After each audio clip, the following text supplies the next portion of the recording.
Dear participants, welcome all to the 2022 African Development Bank Evaluation Week. I would like to thank you for participating in this opening session. It is an honor for me to welcome you. My name is Oswald Agbadome. I am a Principal Evaluation Officer at IDEV, the Independent Development Evaluation function of the African Development Bank. Once again, thank you all for your attendance. This opening session will have four main points. The first one will be the welcoming remarks of Madam Karen Rothminsterman, Evaluator General of IDEV. This will be followed by the Acting Vice President, Mr. Simon Mizrahi, who will deliver the opening address on behalf of the President of the African Development Bank. We will follow this with the keynote speech that will be delivered before a panel discussion closes our session. But first, let me go over some few housekeeping rules. For this session, please, all your microphone will be muted until you are given the floor. Please also note that we have interpretation and you can see the globe icon on your application, your Zoom application, and panelists can both express themselves in English and French. The event will be recorded and the recording will also be made available to you on the IDEV website. Finally, at the end of the session, the discussion, there will be a Q&A tool that is available in the toolbar, which you can use to type your questions during the Q&A session. Thank you all for attending. So the objective of this session is really to set the tone and the focus of the evaluation week. And to start this, I would like to please introduce Madam Karen Rothminsterman, who is the Evaluator General of IDEV. She was previously the Division Manager for Knowledge Management, Outreach and Capacity Development since 2014. And she has been, for you who have attended this evaluation week before, as you know, at the forefront of the organization of IDEV Evaluation Week. Prior to being into IDEV, she has worked at the Resource Mobilization Department of the bank, and she was responsible for the three-yearly replenishment process of the African Development Fund and the allocation of ADF resources to African countries. Karen was recently appointed as Evaluator General in April 2022, and she is the leading force orchestrating the successes of IDEV in the past few years. It is therefore my great honor to invite her, Karen, please, to share her welcoming remark. Madam Evaluator General, you have the floor. Thank you very much, Oswald.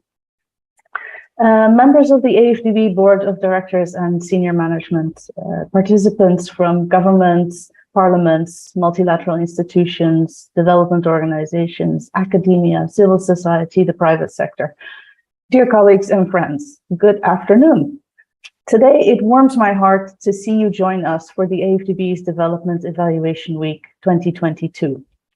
Allow me to extend a big welcome to all of you from the entire African Development Bank, and especially from Independent Development Evaluation. This year's theme, Building a Stronger and More Resilient Africa, follows on from the discussions we had during the 2020 Evaluation Week, where we identified how effective learning from evaluations is linked to the delivery of sustainable development results. Key among the topics discussed was the need for institutions to learn from evaluations and for these lessons to inform development policies, strategies, and programs going forward. I'm glad to share with you that this is a practice we have taken on passionately here at the AFDB. Over the past 42 years, knowledge from the 2,380 evaluations conducted across the bank has been used in developing its policies, strategies, frameworks, processes, and operations. In 2021, for example, IDEV's independent evaluations have informed new bank policies and strategies in the areas of water, climate change and green growth, private sector development, assessing additionality and development outcomes, public-private partnerships, sustainable borrowing, trust funds, sovereign operations restructuring, environmental and social safeguards, and addressing fragility in Africa. Kindly allow me to appreciate the bank's board of directors, management, and staff for ensuring that lessons from evaluations play an important role in shaping the bank's interventions. Ladies and gentlemen, building a stronger and more resilient Africa calls for constant and robust transparency and accountability for using our time and resources. It is evaluators' fundamental role to provide credible and timely evidence on what is working and what is not, to allow the bank, as well as its regional member countries and partners, to improve interventions and strive for a continent that is prosperous, environmentally sustainable, inclusive to all its people, and able to effectively deal with economic, social, and climate-related shocks. Therefore, in tandem with our 2022-2024 work program, IDEV is not only conducting more evaluations of the bank's interventions, but also strongly focusing on the utility and the use of these evaluations, on knowledge sharing and collaboration with stakeholders, and developing national evaluation capacities across the African continent. As African countries emerge from the COVID-19 pandemic into a new reality that few would have predicted only a year earlier, the toll on human lives and health has been lower than in other parts of the world. This is not in small part due to bold actions by African countries. However, their efforts came at a cost, and the economic toll has been more significant. Countries today face economic challenges of public debt and resource mobilization, infrastructure needs for energy, transport, health, water, and sanitation, social challenges such as youth unemployment, fragility, food insecurity, the consequences of climate change, and insufficient resilience to regional or global shocks. We will hear more about these challenges in the first presentation.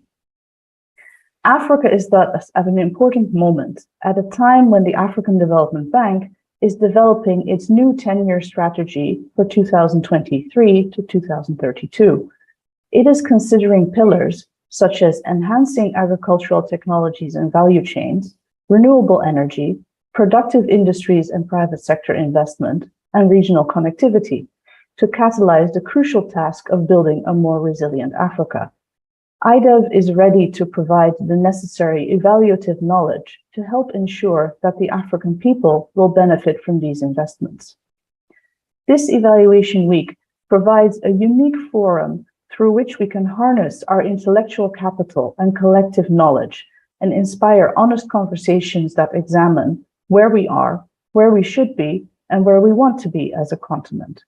The tools we need to get there are also crucial, and we should be able to identify them from such discussions. We have invited a variety of speakers to help us examine different development issues in 6 virtual sessions over 3 days. The sessions will focus on the key challenges facing Africa and the role of evaluation in tackling them. These include providing better access to higher quality and quantity of energy, maximizing the impact of agriculture investments on food security and people's lives, managing debt burdens and building economic resilience of African countries, and ensuring that Africa's growth is inclusive, empowering women and creating jobs and a promising future for its youth. In addition, to ensure the continued growth of the culture of evaluation in Africa, we held a professional development workshop aimed at young and emerging evaluators this morning. We also count on the active participation and contributions from audience members. You all have your own knowledge, expertise, views, and experience, and we encourage you to share these. I believe that the discussions in this virtual space can yield transformational ideas for the African continent that the AFDB and its partners can make good use of in the next 10 years. Thank you once again for joining us, and I wish you fruitful deliberations. Thank you so much, Karen. 20,380 evaluations in 42 years. That's quite impressive for the organization, and we are all proud to have contributed to shaping the action of the bank so far. I would like now to invite Mr. Simon Mizrahi,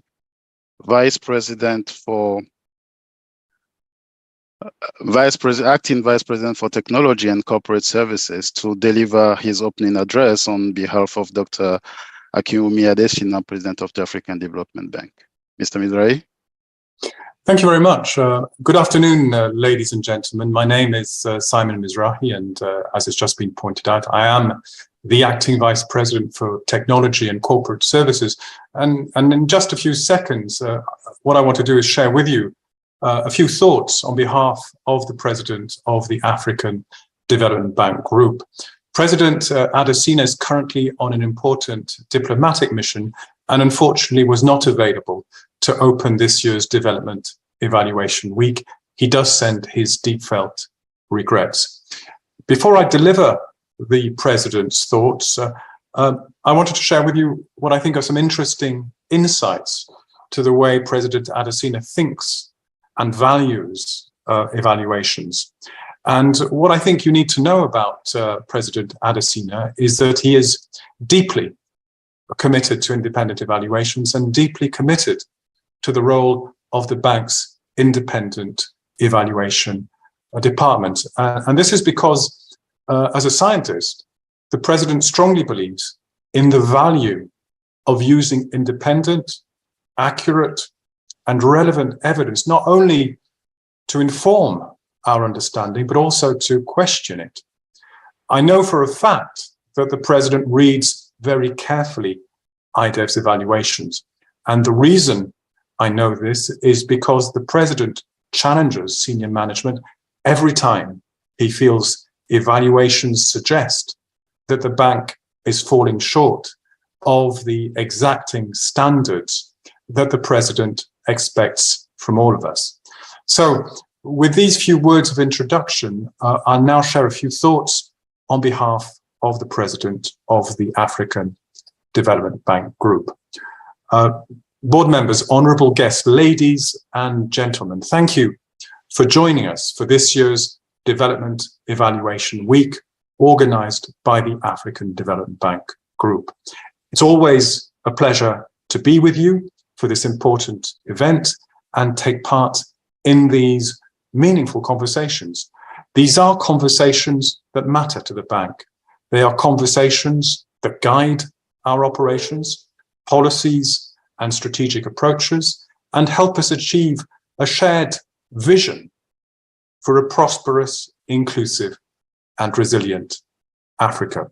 Let me use this opportunity to congratulate once again Karen Rott-Munsterman on her appointment as Evaluator General. I know that under Karen's extraordinary leadership, our independent development evaluation function will continue to thrive. It will continue to strengthen the bank's accountability for results, and it will continue to promote learning and use evidence to inform the bank's intervention and ultimately, of course, to improve its development performance. I would also like to thank IDEV for the choice of this year's theme, building a stronger and more resilient Africa. I can't, in fact, think of a better theme to describe what the African Development Bank is doing. It aligns perfectly with the bank's new 10-year strategy that we're currently developing. Ladies and gentlemen, the last time we gathered for Evaluation Week, and that was in 2020, in 2020, the world was plagued by the COVID-19 pandemic. Since then, the bank has invested heavily to support African countries in dealing with and overcoming the effects of the pandemic.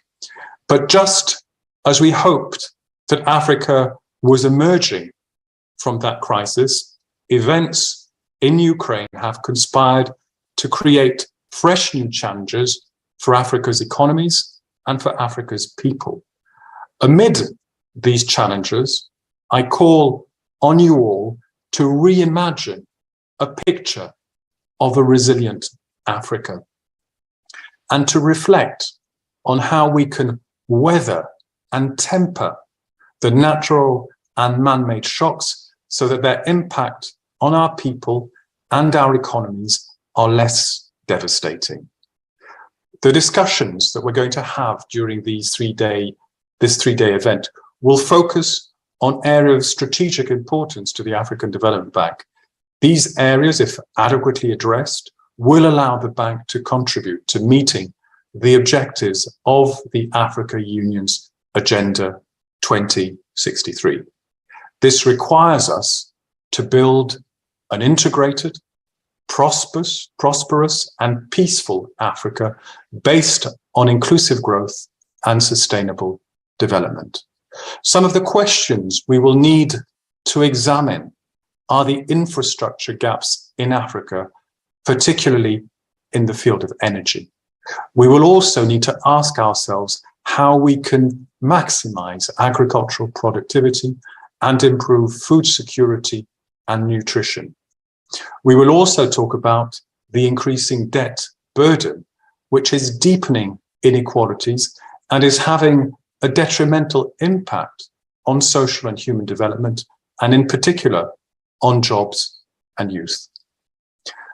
Much of the knowledge, the experiences, and the ideas we will be discussing this week are drawn from the African Development Bank's knowledge base.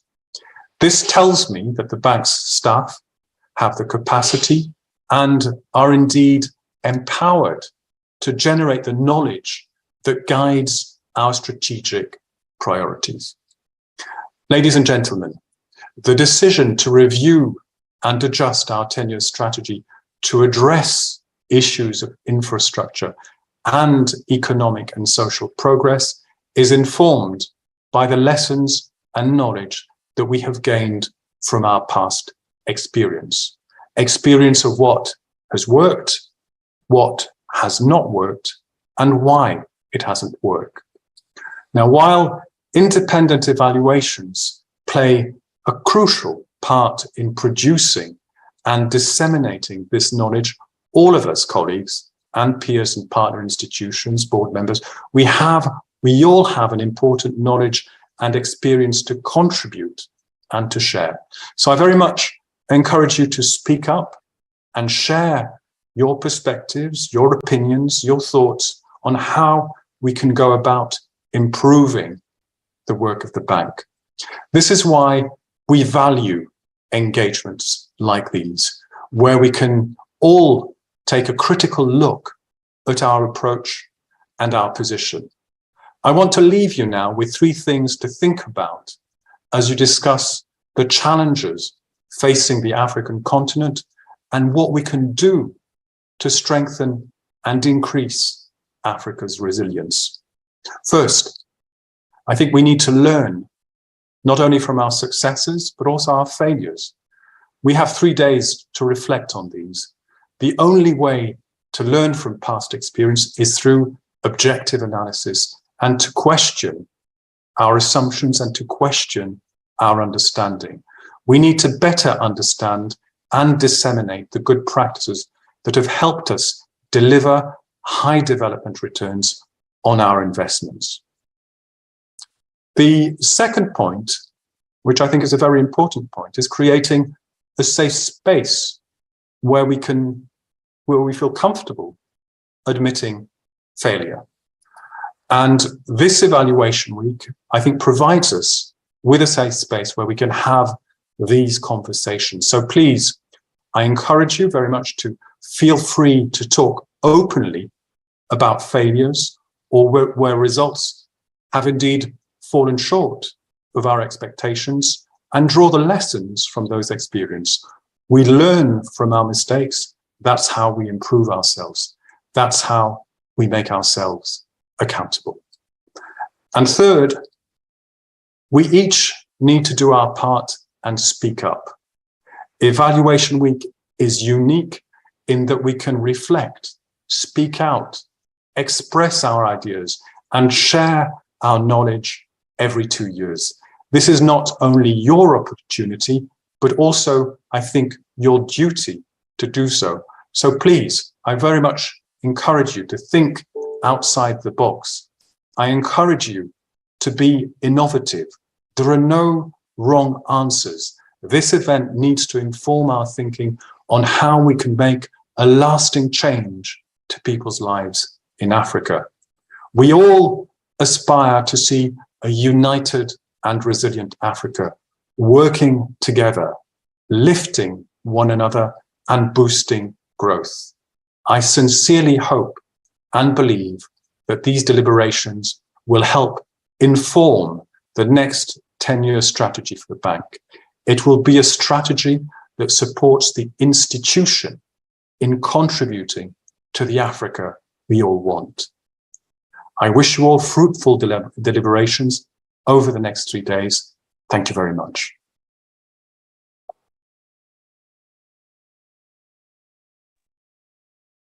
Thank you very much to Mr. Mizrahi, Acting Vice President for Technology and Corporate Services. And we also are grateful for the President. And I would like to remind all of us of these 3 points that are very important. Learn from our successes and failures, creating the safe space for admitting failures during this evaluation week, and also speak up and contribute while thinking outside the box.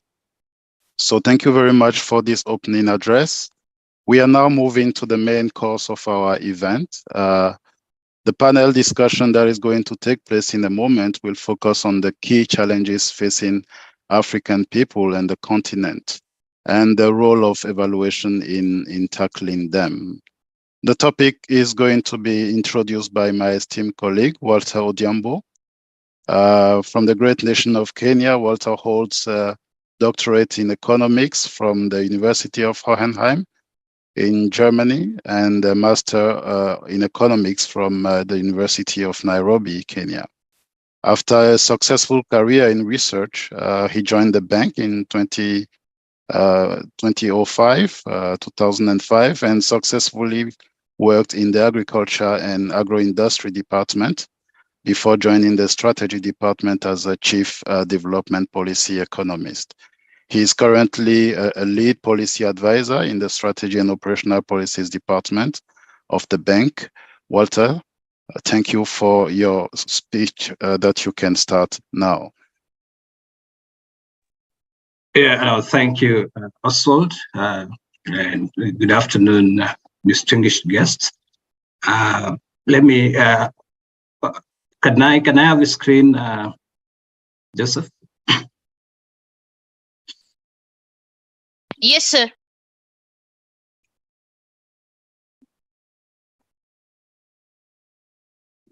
I'm still not able to share.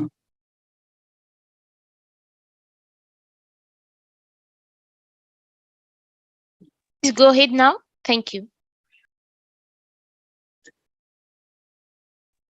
So are you able to see my screen now? Not yet, sir.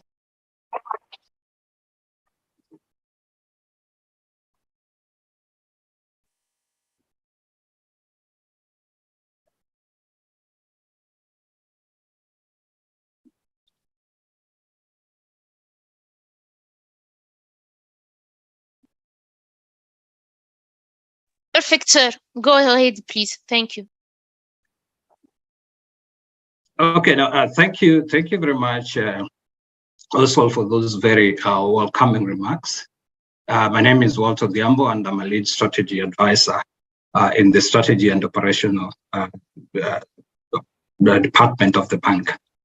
Let me take this opportunity to thank the Evaluator General for providing this platform to discuss the role of evaluation evidence in policy formulation. Now, this is coming at a very opportune time when the bank is developing a new strategy with the old one coming to an end at the end of the year. And so we have in our hands a practical example of how evaluation can be used in policy design. Now, in this context, I have been asked to share with you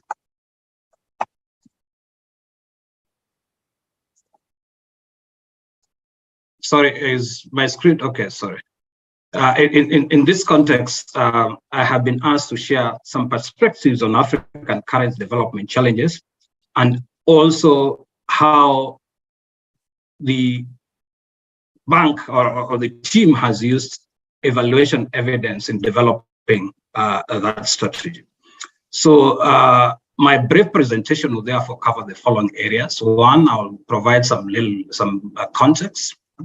I'll then look at some major development challenges and opportunities that the continent faces.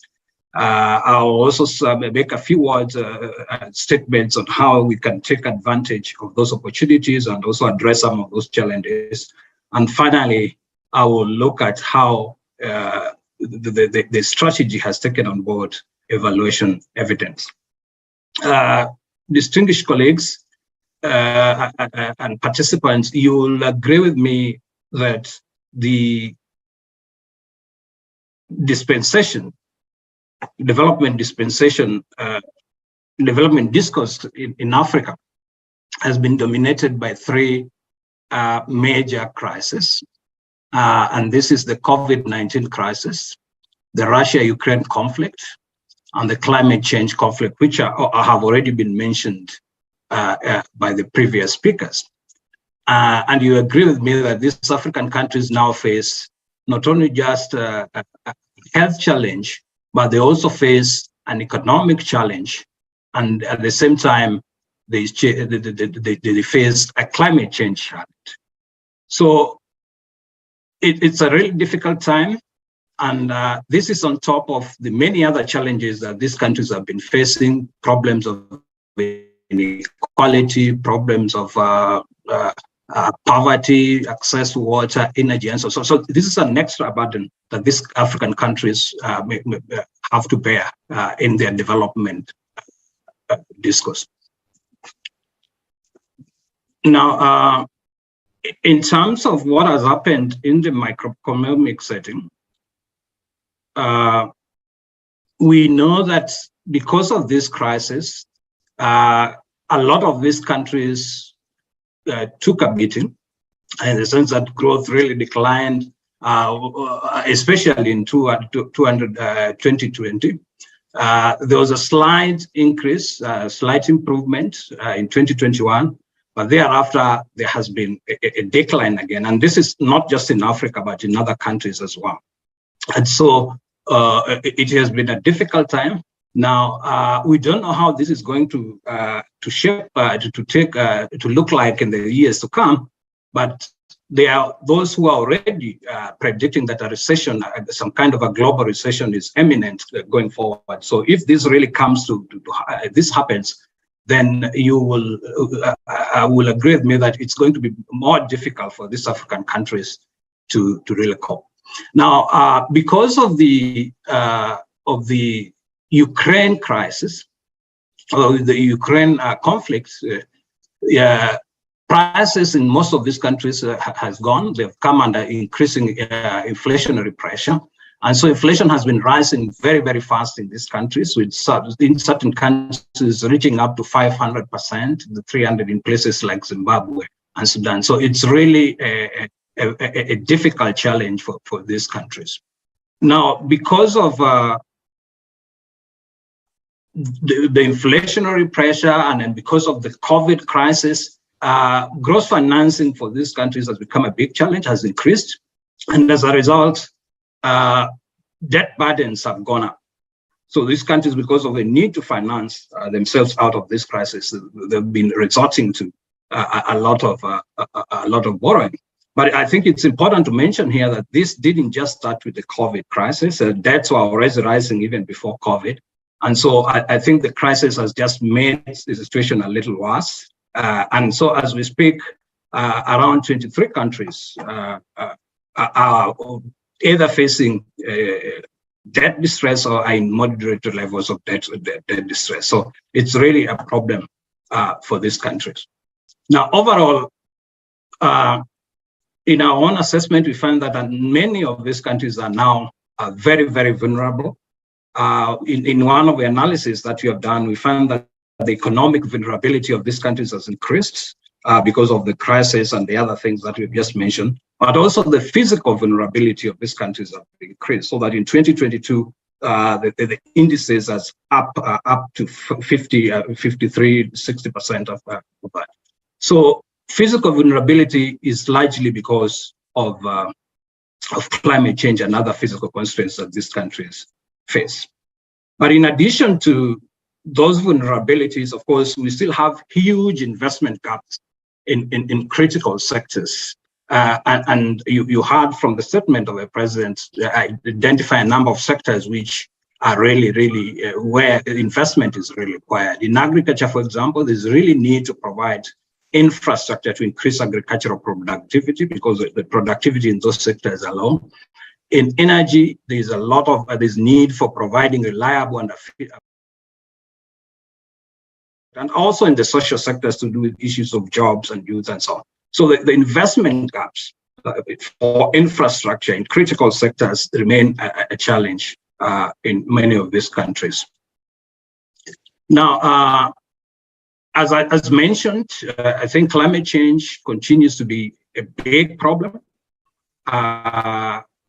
in many of these countries. And it represents by far the single biggest threat to development right now. It's estimated that countries are losing up to 4% of GDP. They will be losing 4% of GDP by 2040 because of climate change. That countries are spending upwards of 7 to 15 billion each year just to address issues of climate change. So it remains a major challenge for African countries to cope with. Now, although governance profiles of most African countries have improved, it remains a big problem still. Corruption continues to be a problem in certain countries, and this is already affecting investment and suppressing public trust, or rather suppressing, eroding public trust in governments in these countries. This is despite the fact that there had been already some improvements in the government profiles of most African countries. Now, the other challenge, of course, that we had picked up as part of the analysis of our of the TYS is, of course, political and violent conflicts which arise in the continent. Africa has witnessed a substantial increase in conflict-related incidents, rising from 3,000 in 2009 to well above almost 7,000 in 2021. So there's a big problem with political-related conflicts, which is, of course, disrupting economic activities in most countries. Now, but the story is not all bleak. I think there are opportunities that can be taken advantage of, and some of the opportunities that we have identified include the AfCFTA, which is a trade agreement which has been signed in the continent, and we think this can provide a means by which these countries can really improve on the economic performance. We all know the benefits of AfCFTA if implemented. It will ease and simplify trade.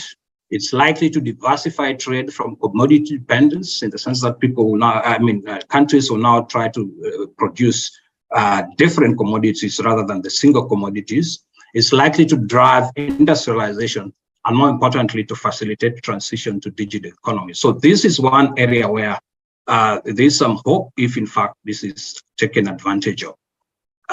Besides that, sorry, I didn't share these slides. There are other opportunities for leapfrogging. These include, of course, urbanization in Africa, which is increasing very rapidly. A huge population, and especially youth population, that is a common feature in most countries. The continent's natural resources and the trends in digitalization. These are some of the areas where opportunities exist and countries could actually take advantage of as they develop. Now, as has already been mentioned, I think given the kind of challenges that these countries have been facing after the crisis, I think one of the most important things would be to devise ways in which an economic recovery can take place. And so, as part of the 10 years proposal, we are proposing a rapid, inclusive, resilient, and green growth as one of the key areas that we really need to focus on, so that the countries can come back to the levels they were before the crisis. Now, on top of that, I've already talked about the FCTA as one of the areas that is important. But also there are areas of health infrastructure, which we also need to invest in, issues to do with agriculture, and more importantly, debt sustainability and climate change. These are areas that are very, very important and we think needs to be considered going forward. And so we have looked at some of the possibilities in the new strategy. Now, to reduce the vulnerability, of course, there is need to look at how countries can become more diversified, economic diversification, by unleashing the private sector. And this will, of course, help in creating sustainable jobs and livelihoods for a majority of the population in the continent. And lastly, of course, the need to meet the SDGs, which are soon coming to a close, but are very, very important going forward. Now, let me now move on to the last part of the presentation, and this has to do with what role evaluation evidence has had in the implementation, in the design of the new strategy that we're working on. Now, what I have on the screen is actually what I call a value chain for policy formulation. It all starts with the agenda setting, and then you move on to policy formulation, and then implementation, and then back again to policy. So what happens is that in the policy formulation stage, this is where evidence becomes very, very important. And that's where evaluation evidence that is generated within and outside the institution becomes very, very important in designing policy. And once it is designed, then the policy is implemented. But even as we implement policy, there's always constant evaluation of the activities, so that the lessons learned in the implementation are also feedback to the policy formulation. So that is a chain of, that's how we conceptualize it. And I think that's what has happened so far. So just to be a little more specific, we have used evaluation evidence in the design of a new strategy, or in the work going on in the new strategy, in two ways. One is the accountability part. One will always ask us, if you're doing a new strategy, what did you achieve with the previous strategy? And so that question needs to be answered. And that's where now the self-assessment has become very important. So we have been able to get evidence of what we achieved in the previous strategy from our colleagues in the evaluation departments. But more importantly, learning. Important lessons have been learned from the evaluation reports. We've learned lessons that will be incorporated in the design of the new strategy. These include, of course, certain things which did not work well. Like it was said, I think we need to be very candid of what worked and what did not work. So important lessons were learned there. I'll give, for example, the issue of the theory of change. The previous strategy, as many may know, did not have an elaborate theory of change. And so this is one of the areas which was quickly picked up by the evaluation and was pointed to us and told that, okay, in next strategy should actually look at that. And that's where the work actually began, looking at the theory of change. There are also some challenges to do with the alignment of the result framework with the strategy itself. So very important lessons have also been drawn from the preliminary evaluation reports that you have received. And of course, will be taken on board as we implement as we design the new strategy. And of course, there are certain things that did not work. So we've also learned lessons of what are the enabling factors and what are the hindering factors for strategy implementation in the bank. And that will also be incorporated. So there's a very rich, there's information, very rich information that has come from the evaluation of the previous strategy, and not just the previous strategy. There are other strategies in the bank, the high fives and the other strategies that the bank has been implementing, which will go into the design of the new strategy. So, Chair, let me stop there. I think I had 10 minutes and I've just used the 10 minutes as was allocated. Now, thank you very much. Thank you very much, Walter, for this interesting presentation. I think it's a great introduction for our panelists, and I have coincidentally the opportunity to be the task manager for the 10-year strategy evaluation. And it is also a pleasure for me to confirm that we have been collaborating and working together to ensure that this evaluation specifically feeds into the preparation of the next 10-year strategy. So moving forward to steer the discussion, we will now turn to our moderator, Mr. Niels Breyer. E.D. Breyer is since 2020 the executive director for Germany, Luxembourg, Portugal, and Switzerland in the African Development Bank.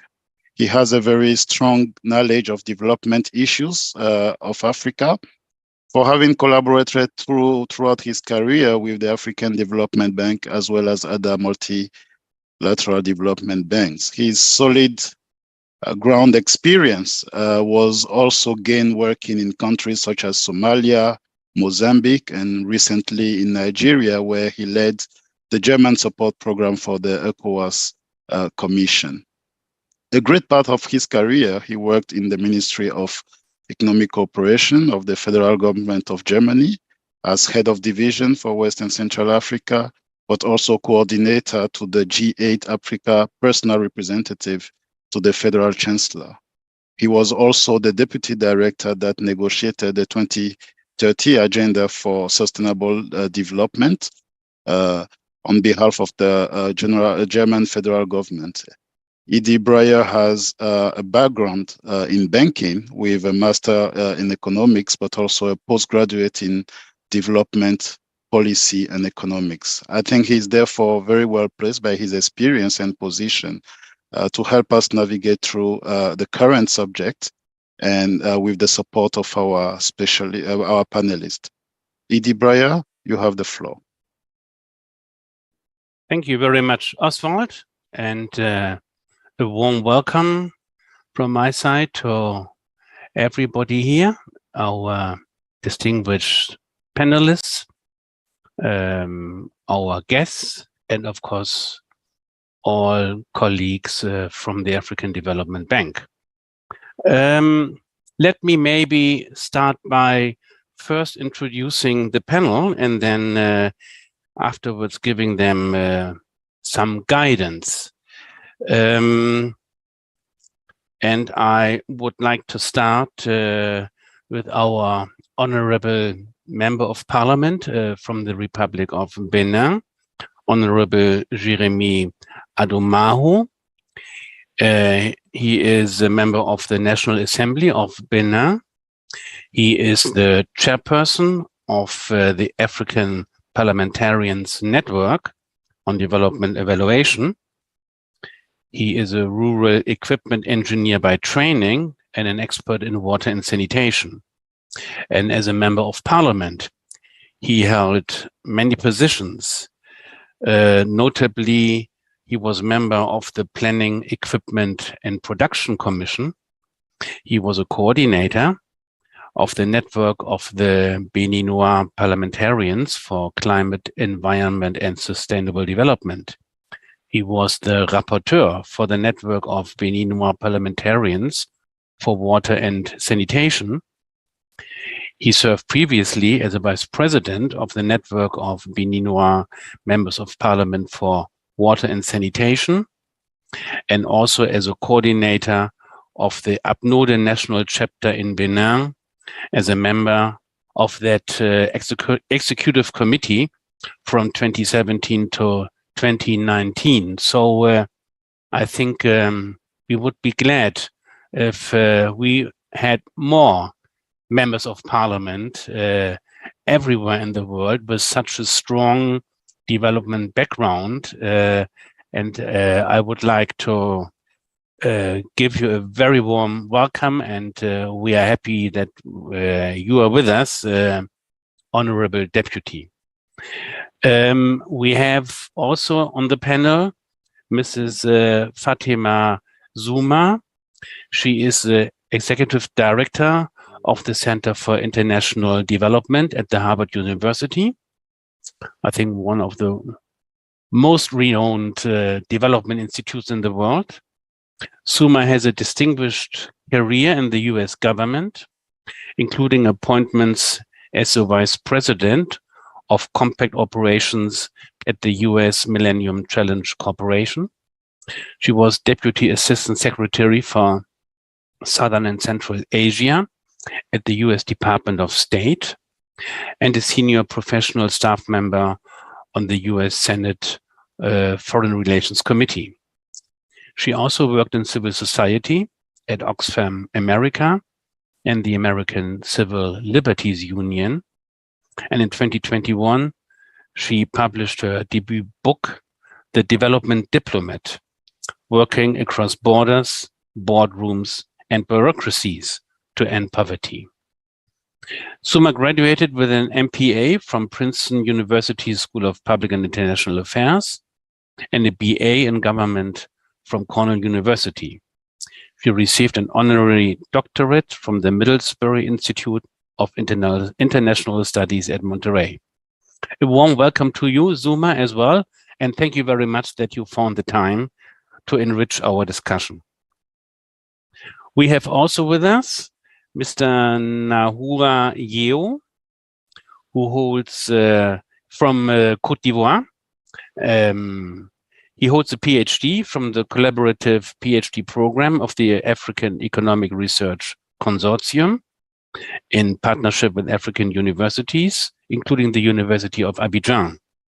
He holds an environmental economics certificate from the School of Economics and Commercial Law of Göteborg University in Sweden.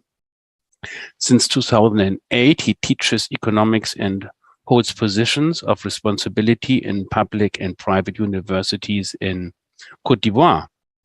And in September 2013, he joined the Economic Policy Analysis Unit of CIRIS as an expert in public finance.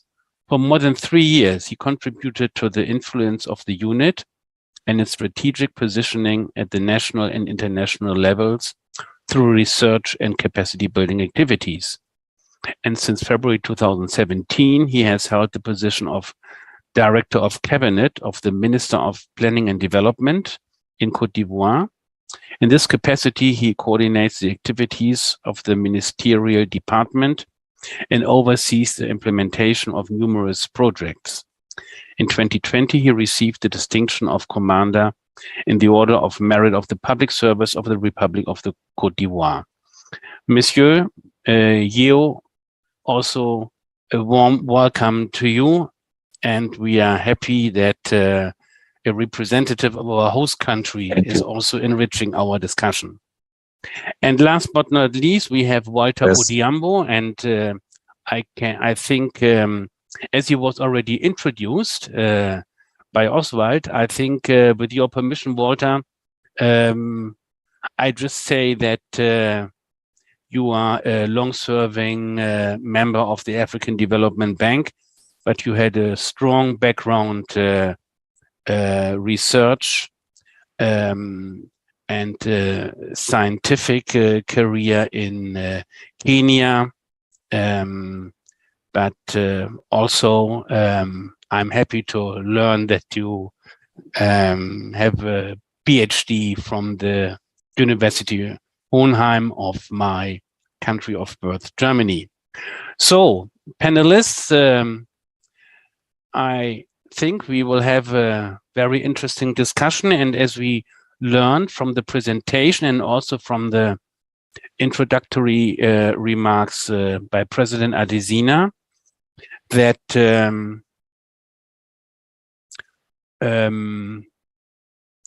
Africa is confronted with a lot of crises, multiple crises, COVID, climate change, and now also the Russian war in the Ukraine, which reduces growth and increases inflation. The economic vulnerability is higher than in other developing countries. We have a huge investment gap, mainly in infrastructure, in agriculture, and I would say the entire productive sector, also to increase value addition in Africa. We need investments in the social sector, in particular health and education. I would add from my perspective also access to finance in order to, in particular, give more economic opportunities to women and the young generation which is much better educated than it was in the past. We have additional challenges around governance still, conflicts in a number of regions in Africa, and the continent is again faced with a rising debt issue or debt problem. We also have opportunities. The African Continental Free Trade Area, AFCFTA. As I said, a well-educated younger generation, growing markets due to a growing population, and Africa is still endowed with many natural resources, and digital industry, digital service sector has shown strong growth in the last years. My first question to our panelists would be, what can evaluation contribute so that these challenges are met?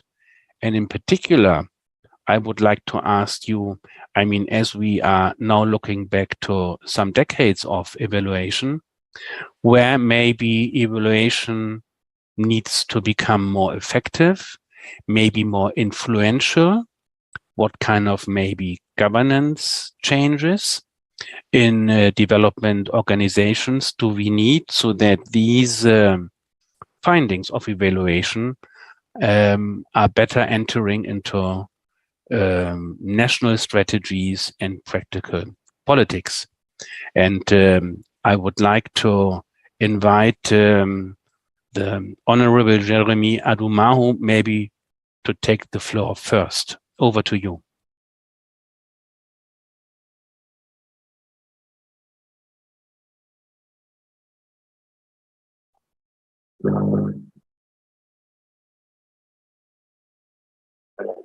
I cannot hear you, but maybe. Honorable, si vous pouvez déconnecter les écouteurs. On ne peut pas vous entendre de là-bas. Merci beaucoup. Vous m'entendez maintenant? Oui, monsieur. D'accord. Donc, je disais que je salue le modérateur. I was saying that I salute all the participants in this opening session And I would like to thank the AFDB for having invited me in this discussion. And I also would like to thank the bank for having hosted the Secretariat of UpNode over the last 8 years. Africa has gone through a lot, health crises, various infrastructural difficulties, but Africa has proven to be resilient for the various reasons that colleagues have already outlined. The evaluation that have been carried out to help us strengthen Africa.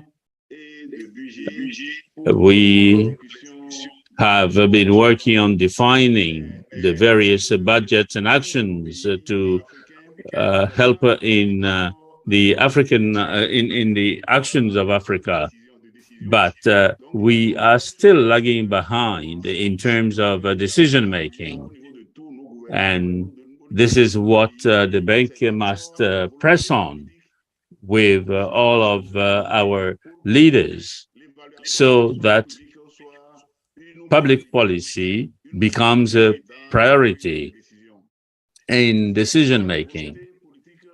And I think that this political will needs to have a legal grounding. And the parliamentarians that we are have to play this kind of role. And that's what we're trying to do, because in the definition of policies, the legislators that we are have to work on the various laws that need to be implemented and that can make public policy a healthy area. And in voting budgets, we need to have the tools to be able to understand the budget. And to do this, we are legislators, we are not specialists in evaluation, and we need for evaluation to be institutionalized. And we believe that's the ideal formula for improving our various institutions. If a country misses the chance of bringing this into the constitution, we need to find other ways of working through the parliament and senate for a commission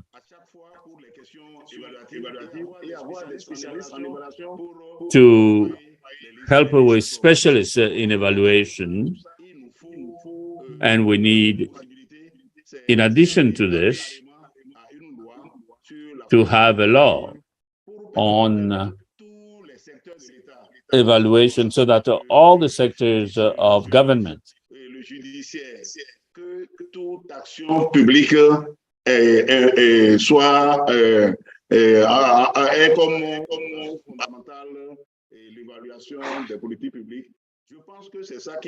I do believe that that will boost the development of Africa, and that will help us to be more resilient in coping with the various crises that we have to cope with. And if I have to give some details regarding the food crisis due to the war in Ukraine, we've been dependent on the outside world with respect to the bulk of our food. Whereas we have fertile soil, there's a need to finance research and to come up with resilient crops so that we can better cope with climate change and environmental degradation, so that Africa will have food self-sufficiency and not be heavily dependent on the outside world in case of crisis. Moreover, we must invest much within our countries in the area of health infrastructure, because when there is a problem and we lack the requisite infrastructure to cope with the diseases and health burden, we are challenged. The same applies to our villages where climate change and our cities where problems related to flooding affect the population adversely. So I think that there is much work to be done in our countries to ensure that the work of evaluation is considered as a priority by, first and foremost, institutionalizing it, providing it with a stable framework so that it is not called into question subsequently. That is what I can put on the table from the outset, and perhaps I will come back if given the chance to take the floor. Thank you very much, Mr. Moderator. Thank you very much, Honorable Jeremy. Fatima Zuma, maybe you can give us some insights from your scientific work, and also with the Center for International Development. Why has obviously evaluation such difficulties to bring its results and findings to more attention, so that we in the end all of us are able to implement a more sustainable and more long-lasting policies and intervention? Where do you see the challenges? Thank you. Well, merci beaucoup, Neil, and thank you so much. It's such a pleasure to be with all of you this afternoon, and honorable ministers, honorable guests, and a huge thank you to the African Development Bank for pulling us together for this important discussion today. So thank you for having me on behalf of Harvard University Center for International Development.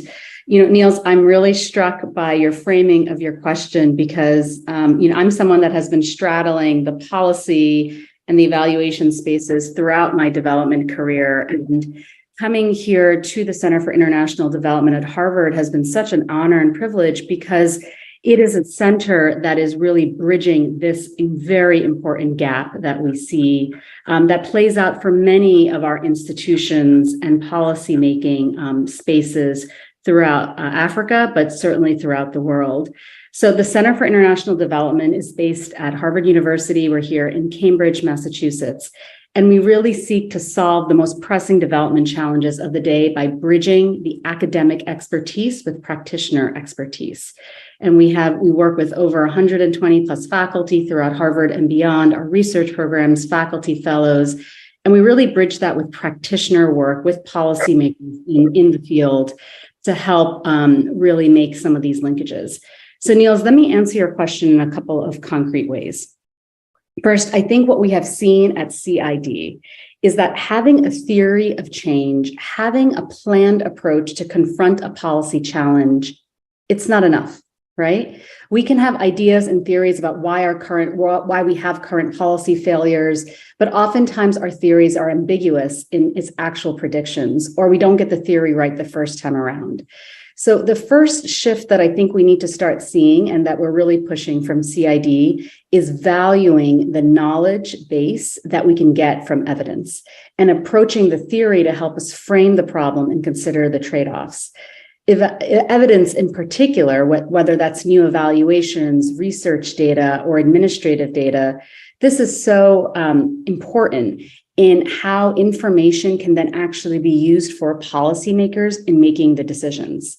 You know, if you leave the development sector for a moment and you think about other sectors, like you think of the work of an engineer, for instance, engineers draw up blueprints for machines based on the theory of mechanics, and then they build samples. But then they test those samples systematically over and over for their effectiveness. Sometimes the experiment can overheat or explode, and then they go back to the drawing board and try again.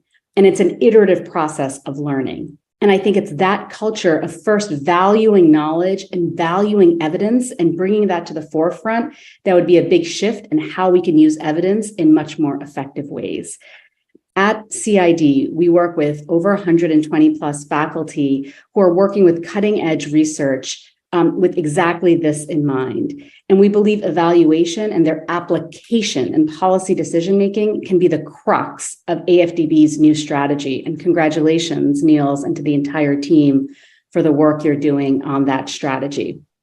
Let me give you a quick snapshot of what some of this can look like. So we have work on health. We talked about healthcare infrastructure and how that's one of the major challenges facing Africa. We have professors like Professor Yusuf Zai and Professor Margaret Crux who are working to look at different kinds of programs like Tanzania family parenting and mother-only parenting programs and whether or not they're actually effective, to the broader health quality systems and looking at improvements of measurement and generalized knowledge. We have other programs like Ghana and Tax to look at whether or not governments actually have the resources available through Professor Anders Jensen work in Ghana on evaluating assessive technologies used for tax. We're looking at work on the education sector in countries like Burkina Faso through Professor Dan Levy's work on interventions around increasing girls' enrollment in schools in Burkina. So my point is that we have a wealth of research and evidence on what works and what doesn't work across AFD member states from our work to date. We have the blueprint, and we're really happy to connect anyone who's interested, any organizations here, AFDB, and other partners in governments to the work that CID research is already doing to connect those dots. But that alone, a blueprint alone, without the rigorous evaluations and without the use is not going to be a magic bullet. So let me sum up two other pieces that I think are really important, Niels, to your question. In addition to valuing knowledge, which we just talked about, and the wealth of knowledge that we at CID and many other institutions have, the second most important piece, I think, is really building a culture of how we use that knowledge. How do we use that evidence in real time in policy-making positions, right? In positions that the honorable ministers here have and our other colleagues and partners throughout the AFDB member states. And I think building a culture of evidence that is really looking at localized solutions, the sustainability of those solutions, and how you actually value that culture is incredibly important. That brings me to my third point, which is we could really increase the emphasis around how we train policy actors to actually use this evidence in real time. And CID, I think, is at the forefront of doing just this with our very interesting and results-based capacity building programs that we have throughout different levels.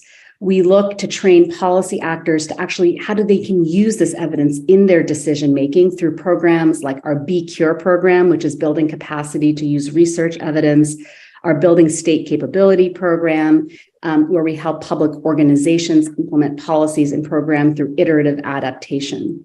So I think, Niels, to sum this up to say, if we can really create a culture in this new 10-year strategy that places a premium of valuing the knowledge and the wealth of the research and evidence to date, transitions that to building a culture of how that evidence is used, and then training policy actors through programs such as the one CID has, but I know many others as well, of how to use that evidence, I think then you get to the tipping point that really starts to accelerate the type of changes that we know have to happen to address the problems that were so elegantly laid out at the top of the session. So thank you. Thank you very much, Zuma, for this rich statement and input. I think it gives everybody of us a lot of food for thought. And I think I can more or less directly hand over to Yeo Nahua.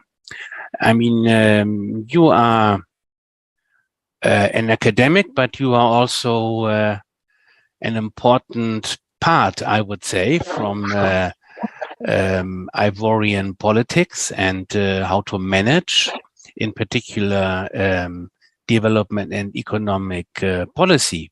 So maybe you can give us some insight from your personal experience how the Ivorian government is dealing.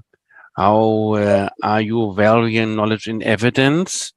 How are you building a culture to use this knowledge and to use evidence also in time? I would be interested to learn a little bit from your inside view. Over to you. Thank you. Merci, Monsieur le modérateur. Thank you, Mr. Moderator. Hello to all the panel members and distinguished participants at this session. Let me start by thanking the African Development Bank Group and its partners for holding this event and for inviting me to be part of this panel discussion. And the theme we are discussing is actually very important, and I would not like to revisit what has been said regarding the role, the issues, and the practice of evaluation in development. But I wish to flag a couple of issues, particularly how to steer change in our policies in Africa. First and foremost, promoting the culture of evaluation can help us to address the challenges besetting us. And let me also flag some of the difficulties that we are facing in our administrations. Let me start by talking about how to implement policy and political change. For instance, when you have budget credits, you are using the resources from the taxpayers and you have to implement your policies. How do you go about understanding the positive changes that you must carry out? Another difficulty has to do with the lack of evidence to enlighten decision-making, because when you have to implement a policy, even if you know and you want this policy to be effectively carried out, you need tools, and that is one thing, especially if evaluation has several gaps. And moreover, there are obstacles regarding the use of results, and even when the results may exist, there's a need to have political willingness to use these evidence. And so at times you have changes in those who are the users of these policies and changes in those who have to implement the policies, and this calls for boldness in carrying out these policies. Last but not least, resources, human resources to implement the policies, but also ensure that there is an evaluation of the policies rolled out, because evaluation entails costs, and oftentimes we do not have the requisite resources to carry through the project, but also to finance this evaluation. And many studies have shown that most of the evaluations are done by international bodies. At the current stage of Africa's development, we can note that there is a pressing call for telling results on the ground. And looking at all the crises besetting Africa, development partners must provide answers. And this is done through programs and implementing result-based projects. So the practice and the culture of evaluation is the lever that will bring about a high performance in our countries and ensure that there is sustainability in performance regarding transparency and accountability. And so today, these evaluation leverage is very important to have successful development planning and development policies that are more efficient. Looking at the experience of Côte d'Ivoire in addressing some of these challenges, let's start by pointing out the evaluation framework. We're talking about a culture of evaluation, but all the stakeholders on the ground, and bear this in mind when we are talking about evaluation, you have internal evaluation conducted by the executive, and you have external evaluation. And here you have bodies such as Parliament, the audit bodies, and other external evaluation structures that will interact to set up this framework and ensure that you have systematic conduct of evaluation of policies being implemented. And to establish such a framework, previous speakers have said this. In Benin, a member of parliament did say this. There is a framework that has to be put in place for all the actors to express themselves, because there are bodies that are involved. There are those who have to bring the funding, those who have to carry out the policies, and the experts who have to conduct the evaluation, because it's not an easy task. Our speaker is frozen. Mr. Yao is frozen. Okay. Maybe we thank for his intervention so far. I think he raised a number of important issues and also the challenges with which his administration is sometimes confronted. And I would like to pass the word to Walter. And maybe with the question, what can the African Development Bank, Monsieur Yeo Nahua, can you hear me? You are muted. You are muted. We can't hear you. Okay. Oui, je vous entends. Okay. We lost you for a moment. And I was just on my way to hand over to the next panelist. But of course, please, if you'd like to wrap up and finish your intervention, of course, this is most welcome. Please, you have the floor. Vous avez la parole. Thank you. Merci, je vais aller rapidement. Thank you. I will continue very quickly. I was saying that in Côte d'Ivoire, we've understood that there's a need to have this framework to ensure that all the actors can express themselves regarding both internal and external evaluation. And we've noted that by ensuring development planning and making it central to government action, it will facilitate evaluation. Because when you have to carry out successive development plans and you make sure that they are based on resource-based management, this impacts on the manner in which policy is designed, because there are elements of evaluation that are factored in. Moreover, by having all the macroeconomic and microeconomic elements in the framework, people pay particular attention with regards to the outcome of these policies, and that is why we had to come up with a law on evaluation. We are also preparing a bill or a regulation on the guide to evaluation, the national evaluation policy, which will ensure that all the stakeholders can work towards that goal.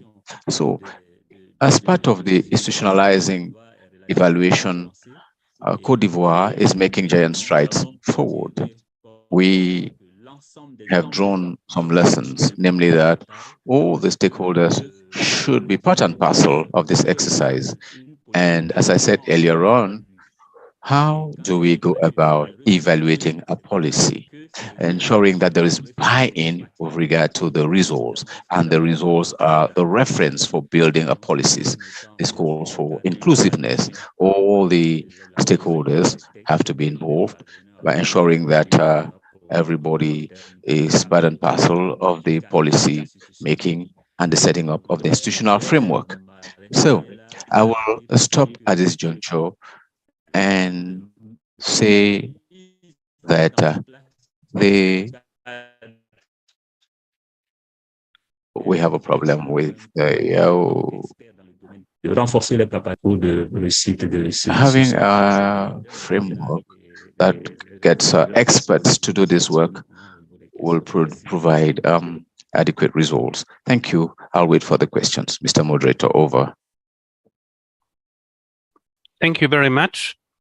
And now I would like to give the floor to Walter. I mean, we listened to Monsieur Nahua.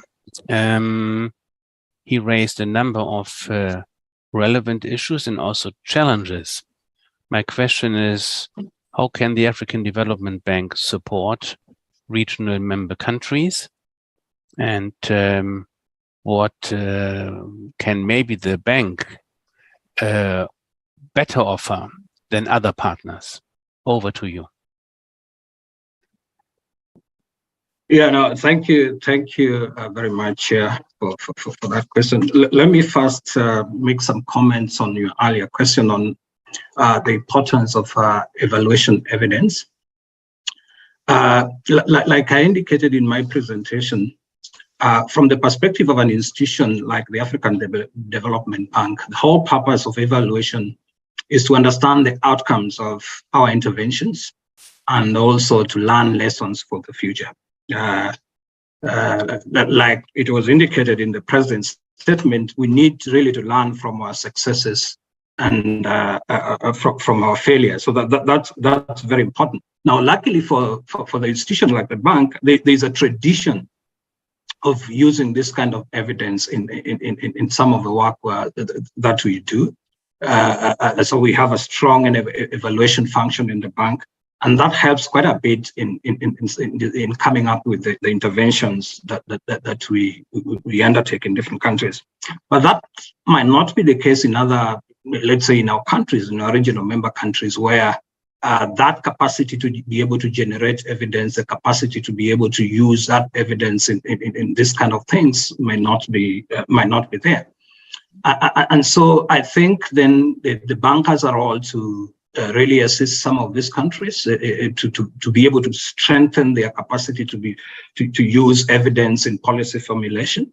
Like you indicated in the introduction, I used to work for a policy think tank back in Kenya, and the purpose of this policy think tank was really to generate evidence, which then could be used for policy analysis, and that kind of support in strengthening this kind of institutions so that they are able to generate evidence from different sectors of the economy, from different activities that the governments undertake, I think will be very, very important in my view, as relates directly to the issue of using knowledge, using evidence in policy formulation and all that. So increased support to some of these think tanks, increased support to networks like the African Economic Research Consortium and all that will be, in my view, very, very useful in furthering use of knowledge and use of evidence in policy analysis and formulation.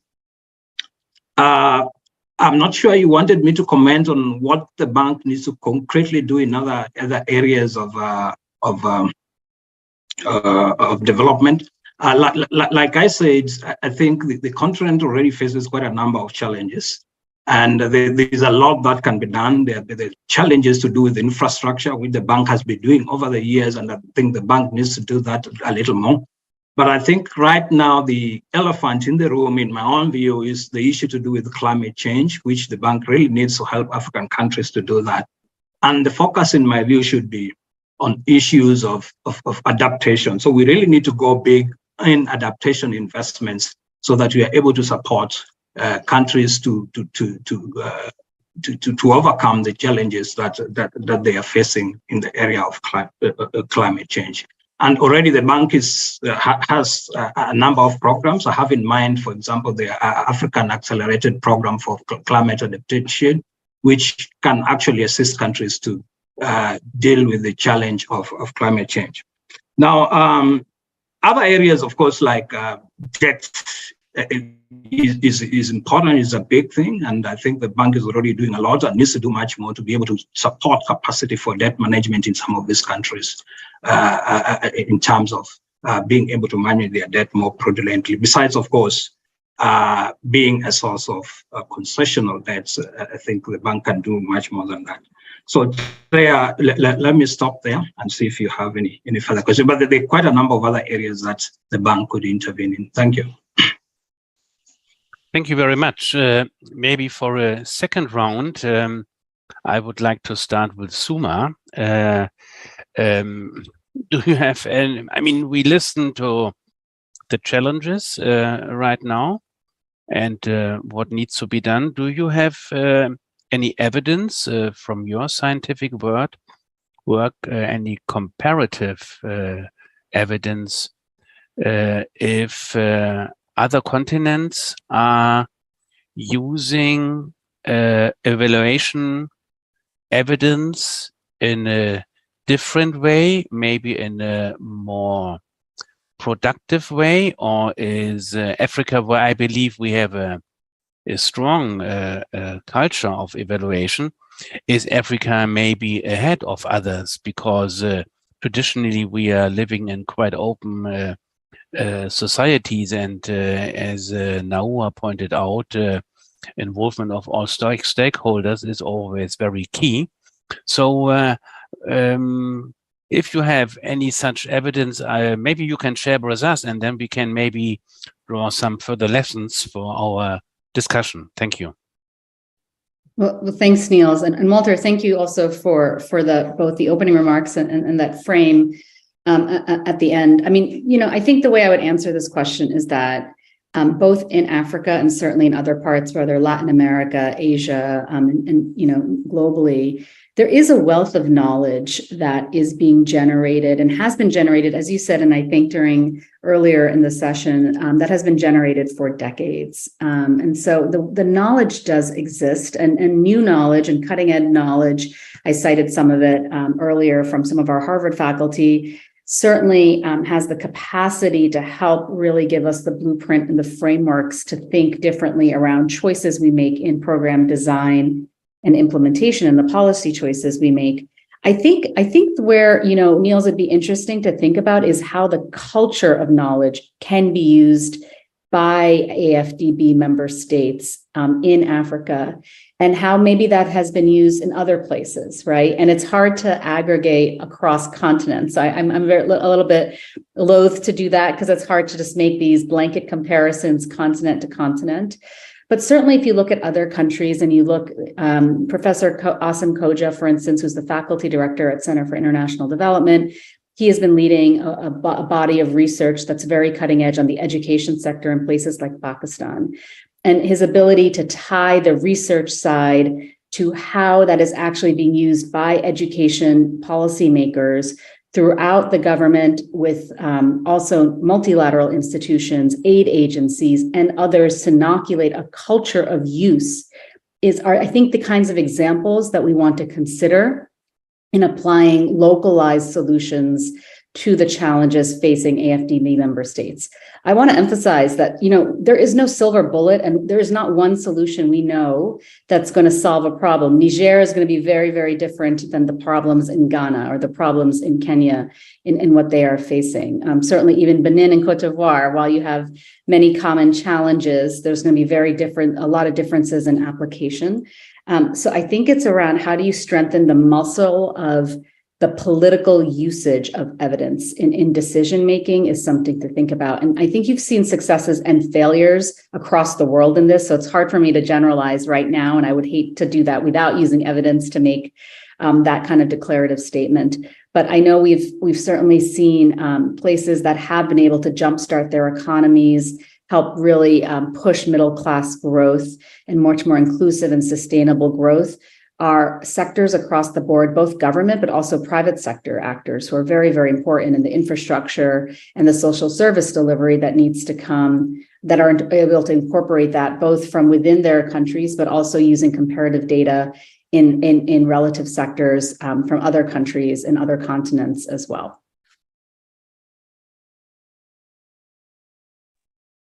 Okay, thank you very much. Maybe we go back to the parliamentarian part of our parliamentarian wing of our panel, Honorable Jeremy. I mean, we just heard, I think, something. Can you hear me? Yeah. Yes. I think we heard something which you also already mentioned, and this is around political will. I mean, Benin is for many years a democracy and I think a very inclusive society. As a parliamentarian, where do you see room for improvement, or where the system of political decision-making could be refined so that evidence is gaining more momentum and is much more a basis of political decision-making? Merci. Merci. Thank you.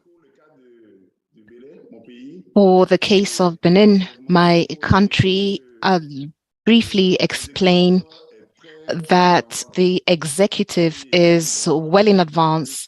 The executive has made great strides. We have a national evaluation plan that has been developed and implementation ended in 2021, and now another plan is being developed to cover 2022 to 2031. So the national evaluation plan exists, and we have an evaluation system in place. We are trying to inculcate the practice of evaluation, and we are trying to complete its institutionalization. So the whole government is involved, and the National Assembly has been apprised. We revised the Constitution in 2019. And we have incorporated evaluation. We have opted to have an act to ensure that we have the culture of evaluation inculcated. After the national evaluation plan that expired in 2021, I mentioned that we're in the process of developing another one spanning 2022 to 2031. And we want to institutionalize evaluation so that we professionalize all stakeholders and so that we encourage the use of knowledge as well as strengthen evaluation for more accountability. So this is all in progress, including the Act. So the National Assembly is examining the bill, and once it is promulgated by parliamentarians, we will need support from practitioners, support from evaluators, so that we are able to understand the documentation, budget documents, the laws introduced by the executive in parliament for the implementation of the government action plan. I would just like to say that Benin has made great strides, and now we need to look at institutions, and parliamentarians will be playing a big role when they enact laws. Our mandate ends in February, but during the APNUD session, we ensured that we will vote that law before the end of February 2023. In sum, that is where Benin is regarding evaluation.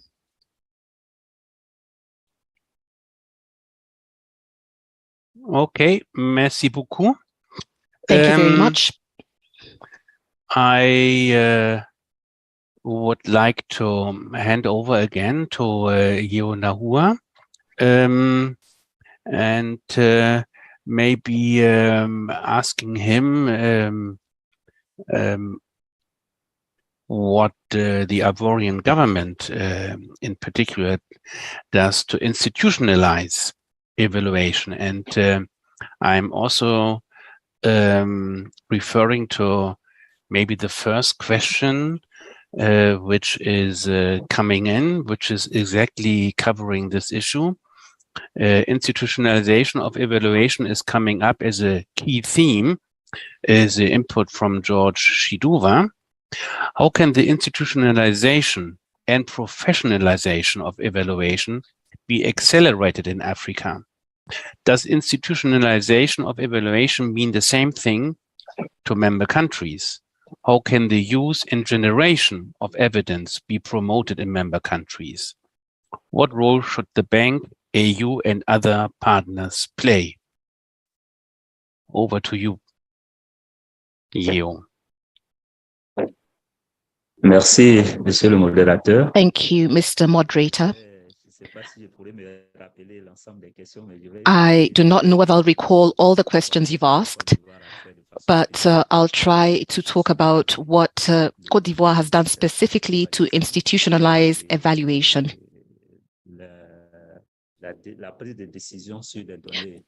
The evidence-based decision-making is important for institutionalization of evaluation in Côte d'Ivoire. As I mentioned earlier on, regarding institutionalization, there is a framework. The speaker's sound is going on and off, but interpreter will try to render what is being said. So there's a framework, and the framework has been put in place by an act.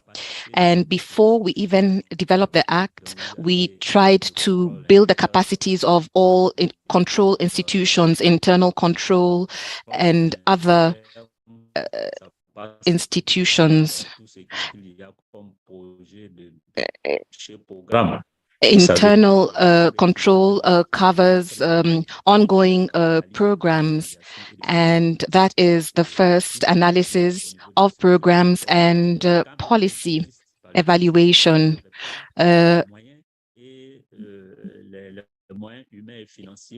We did not have the requisite human and financial resources for evaluation in the past, and we need to look at this, ensure that the structures involved are strengthened. We have the Court of Audit, and we have the parliamentarians, as well as other institutions. Law needs to be enacted, and we need to have a reference framework, and that is the stage where we are at. The law has been adopted by 2 chambers of parliament. We are waiting for promulgation. We are waiting for all internal and external evaluation guides. And we will also have a national evaluation plan that should be adopted, and all concerned structures will be able to act. The Ministry of Planning is responsible for evaluation activities. We also have statistical matters that are covered by that ministry.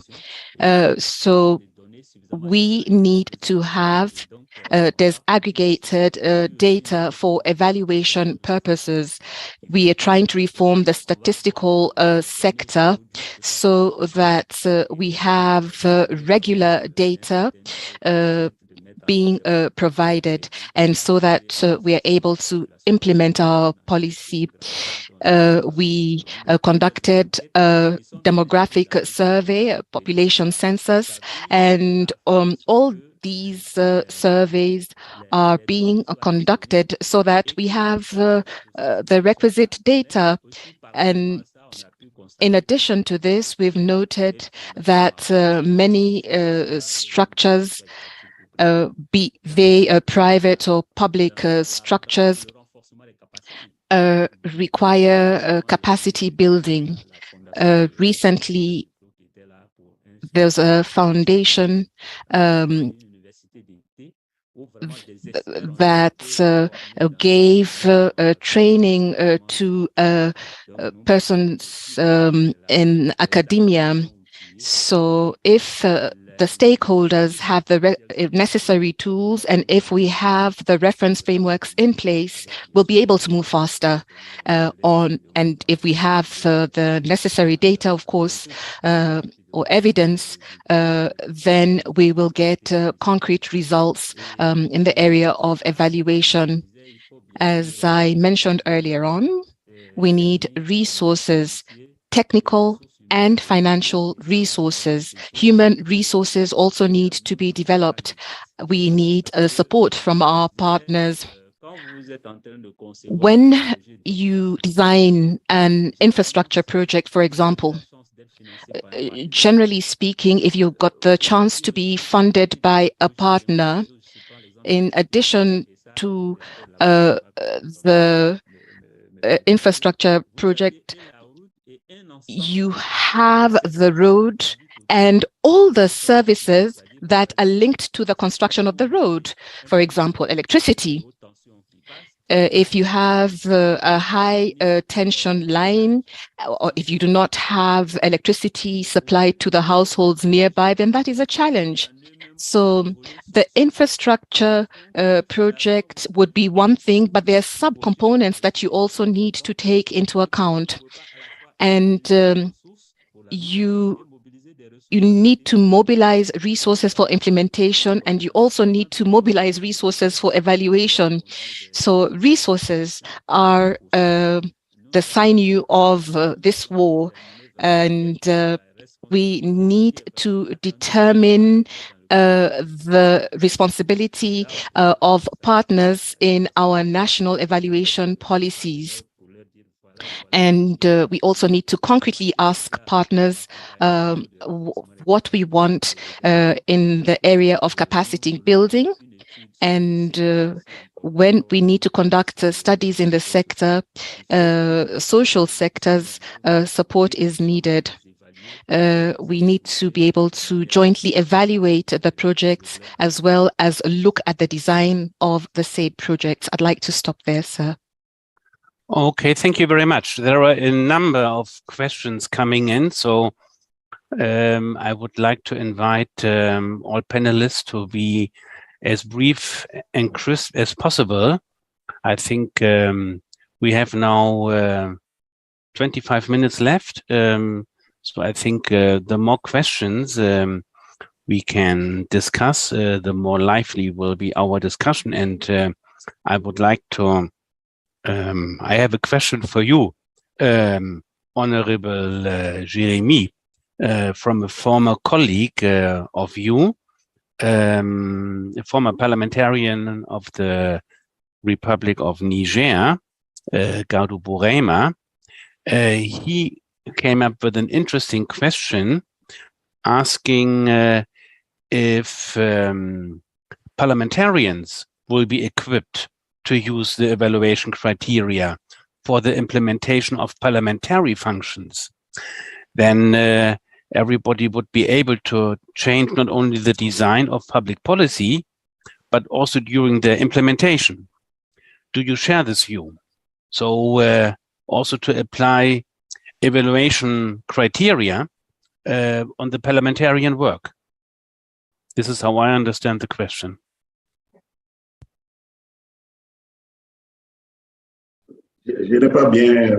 I'm not sure I understood the question well. Could you kindly repeat it? The question, as I understand, is that we should apply evaluation criteria and not only at, I would say, works of governments, but also at the parliaments themselves, so that parliamentarians can self-evaluate themselves, and of course need to be equipped with the techniques and with the resources to do so. Do you share this opinion? Thank you. I mentioned earlier on in my first intervention that we as parliamentarians are not necessarily experts in the area of evaluation.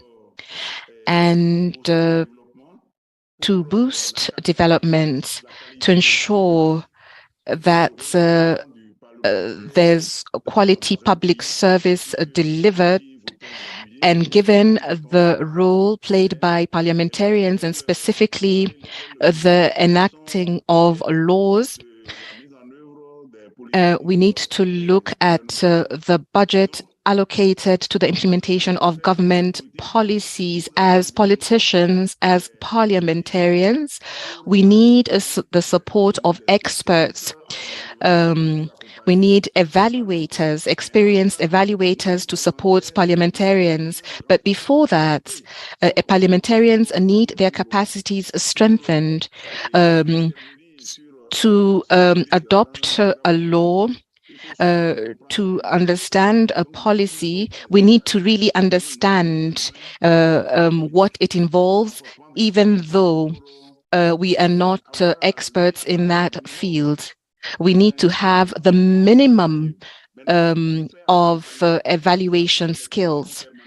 We would have ad hoc or standing committees with staff in our senates and national assemblies, and have evaluation experts as part of those staff. So the executive could also do the work on its own, but I believe that institutions that are meant to vote the budget, vote laws, that institution or those institutions, and here I'm referring to the Parliament and the Senate, need to be supported by professionals. Parliamentarians have mandates and terms of office end. When our capacities are built, we want to ensure that we create a core of experts. But that at the end of our term of office, we need to ensure that we have parliamentarians that have basic evaluation skills. So we need to be involved in evaluation, but be supported by a technical staff. Technical staff should always advise newly elected members of parliament so that they're able to monitor governance in our respective countries. That requires a budget, it requires funds, and as we vote budgets, we need to ensure that adequate funds are allocated because in the draft bill that we are working on, 1 to 3% of the national budget will go to evaluation, and that will enable us to bring on board experts in evaluation. That is my brief response to the question asked. Thank you very much. The next question goes to Walter. It's from Dan Mianye. And the question is, you mentioned climate change as the single biggest threat to development in Africa. Don't you think corruption should be the single biggest threat instead? No, that's a very good question. I think both are big problems in Africa, but I think we can do much more. We have much more control on corruption than we have on climate change. We can stop corruption if we have the proper systems in place, and we can actually eliminate it in certain circumstances. But when it comes to climate change, it's a much bigger problem. Sometimes we find that the causes are not even within your realm. It's caused somewhere else, like it's happening in Africa, and we suffer from it. But more importantly, I think the cost for doing something about climate change is increasingly very, very high, especially for African countries. So yes, both are problems, but I think climate change for me is a more intractable problem than the other. But again, it's just a matter of argument. It depends on the context and how you look at it. No yes or no answer here, Chair. Okay, thank you very much. And the next question, maybe a short or a short answer. Yeonaua, there's a question from Joshua Duhami. Evaluation is increasingly essential for the performance of public action, but sometimes the results are hardly accepted by public actors. How to improve this? Yes. Merci pour cette Thank question. you for that question. Evidently, evaluation is essential.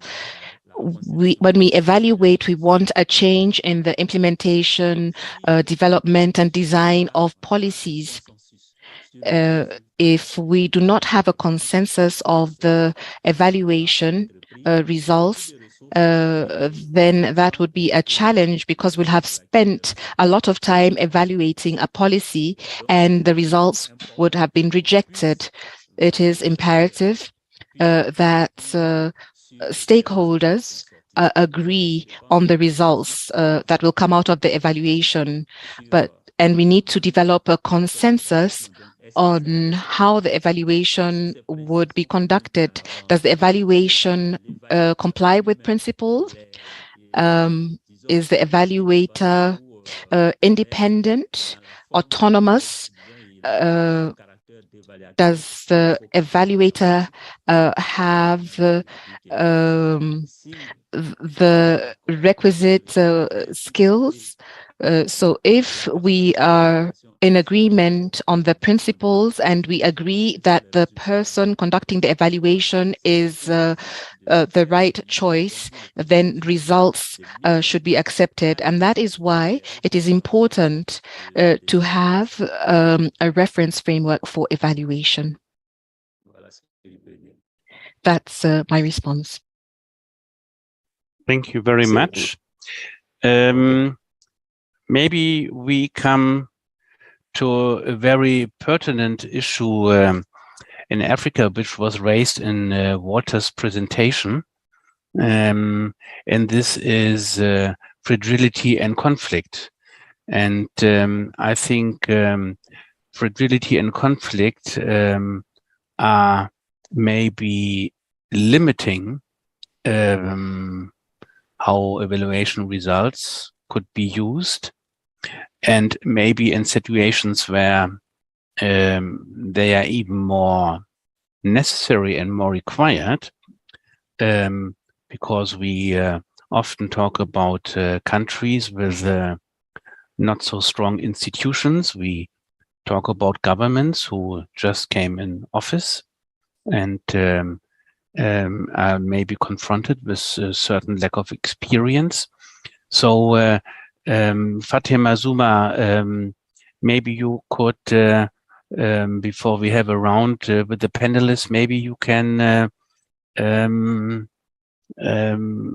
share with us some evidence.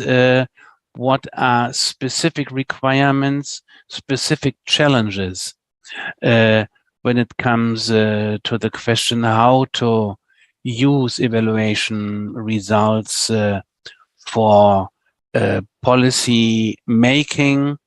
Wow, in this specific context, how can we ensure that policy decision makers have access?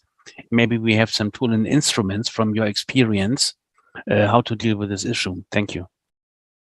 So Niels, thank you for that. Let me try to marry your question also with some of the earlier questions and responses from the honorable ministers in Benin and Cote d'Ivoire as well. So, given the backdrop and the context of this, the intersectionality of challenges, I think that African countries are facing, and certainly as the AFDB thinks about its 10-year strategy. Let me offer a couple of thoughts here.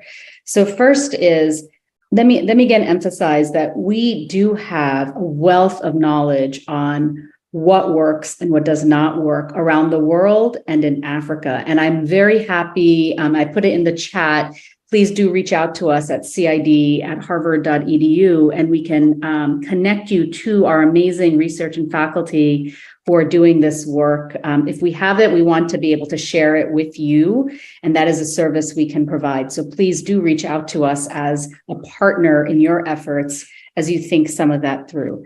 When you think about how to use knowledge, and I think that's really what we're circling around here, right? Is how do we actually effectively then use the knowledge that we have generated and created? Let me offer a couple of tangible things that we could think about. And maybe Walter, as you're thinking through also on the AFDB side as well. So the first is, one of the things we could consider in Africa that we have done in Latin America and in other places across academia is think about creating a research consortia that could actually be with researchers and policy actors to both identify this evidence base and the knowledge that we have, and increase awareness that it's out there and it's easier to access, so that if you're on the policymaking side, it's more of a one-stop shop of what could be applicable to you, and you don't have to sort through so much, which I think can be very overwhelming.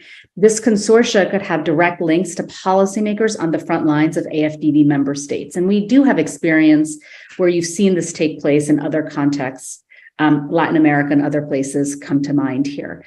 The second is when you think about an evidence of how you can use a culture of how to use evidence, let's think about training in a couple of concrete ways.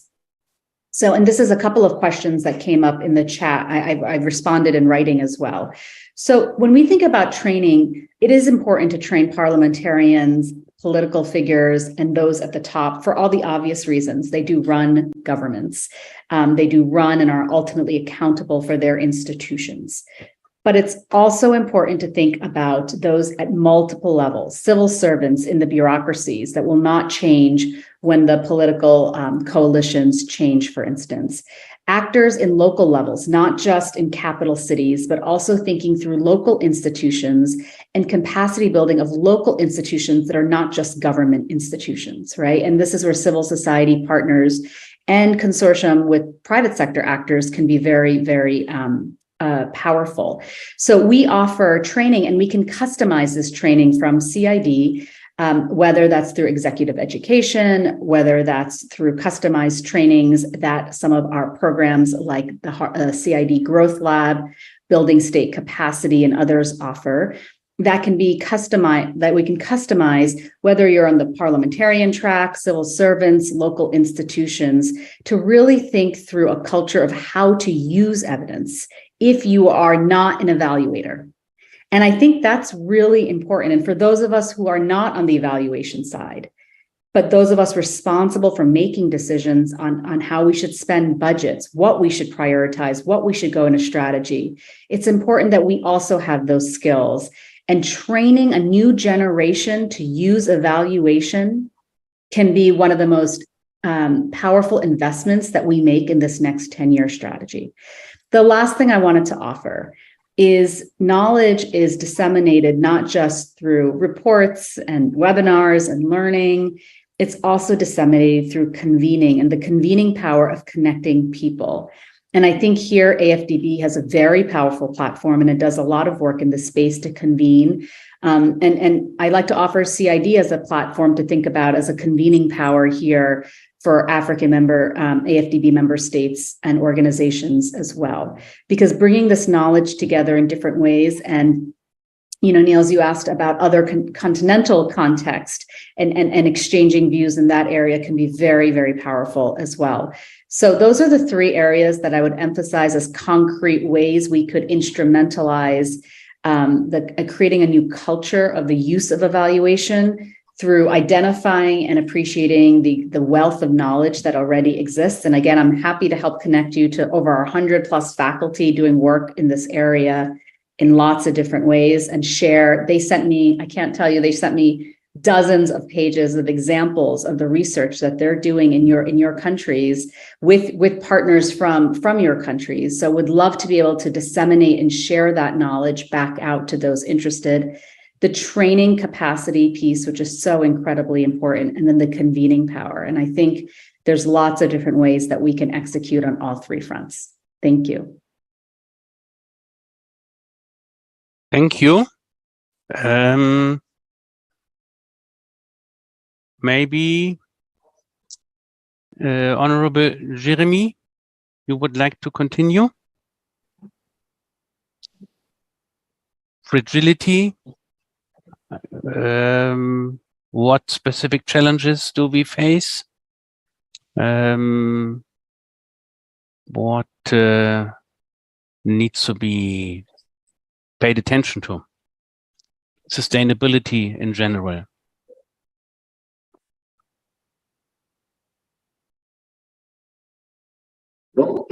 Pour la durabilité de façon générale, nous devons mettre notre attention sur, disons, l'efficacité dans l'utilisation des ressources, parce que c'est ça qui fait problème souvent dans nos gouvernements.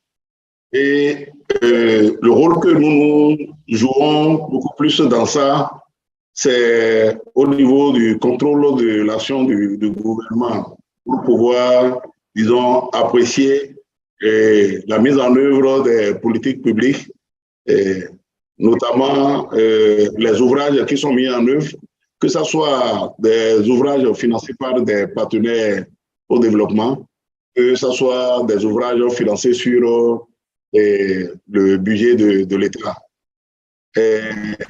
Actuellement, au Bénin, il n'y a pas de projet d'un ministère sans la théorie des changements.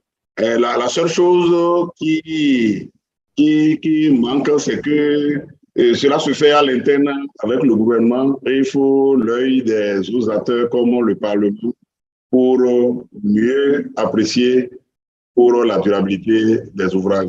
C'est vrai, il y a quelques insuffisances qui ont été notées il y a quelques années, mais depuis, disons, 56 ans et actuellement, un accent particulier est mis sur la durabilité au niveau des ouvrages mis en œuvre dans notre pays. J'ai eu la chance de parcourir un peu l'appréciation de la BAD sur les programmes mis en place dans notre pays. Et j'ai observé quand même qu'il y a des points positifs et des points négatifs. Il y a des points positifs et des points négatifs. Et donc, nous devons tirer le son des points négatifs là pour améliorer, disons, la mise en œuvre de nos infrastructures. J'ai noté dans le rapport de la BAD sur le Bénin qu'en matière de pertinence, de cohérence, d'efficacité et de durabilité, surtout comme c'est de ça qu'il s'agit, moyennement, c'est bon pour tous les projets mis en œuvre et financés par la BAD. C'est au niveau de l'efficacité et de l'efficience que nous avons encore certaines choses à améliorer, à corriger, soit dans les projets futurs ou les projets qui sont encore en cours de mise en œuvre et qui ne sont pas totalement achevés. Donc, nous tirons très bien leçon de tout ce qui se passe au niveau de la mise en œuvre des infrastructures, que ce soit celles financées par la BAD ou d'autres bailleurs ou financées même sur le budget national. Et nous prendrons en compte toutes ces recommandations-là pour améliorer.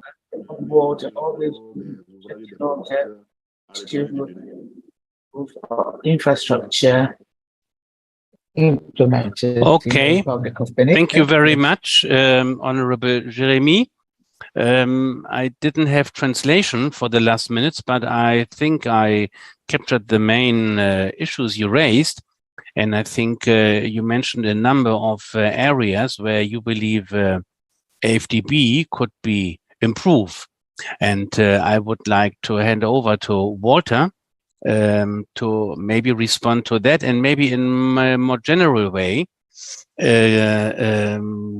give us an indication after so many years of talking about sustainability, what is the bank undertaking currently to maybe make the difference now regarding this issue?